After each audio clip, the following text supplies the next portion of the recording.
oye! Mirembe! Mbeberamu! Leo, mimi nataka niwaambie tu mimi ni mtu wa furaha kabisa. Nikiangalia Wycliffe, Wycliffe, na mimi ni Wycliffe. Alafu sisi wote tumeungana tuko na William. WWW. Mambo ya ajabu. Mimi nataka niwaambie kwamba sisi tunataka tuunganishe Kenya. Vile rais wetu anasema. Hatutaki mambo ya ukabila. Na juzi nilikuwa naambia watu katika mambo ya, waliniuliza mambo ya interview na nini. Sheria inasema hivi. Kama wewe umekuwa impeached, hauwezi kushika kazi ya umma. You cannot have public office. Tunaelewana? Hata nyumba 10 hautapata.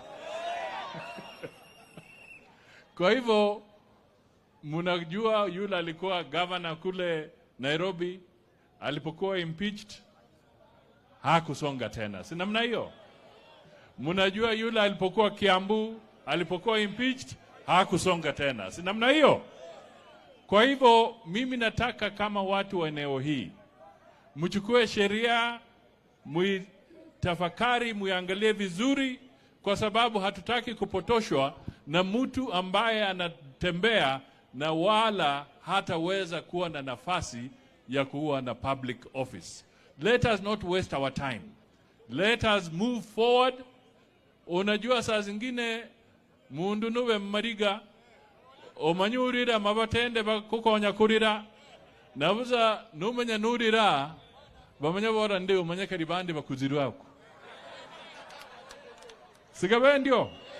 Sumumbula. Kwa hivyo, if somebody was mourning, he has finished the mourning. The mourning period is over. Kenya must move on. Kenya is not there to listen to you mourning every other day. We must move on and we must develop the country. And that is where President William Ruto is taking us. Asante sana.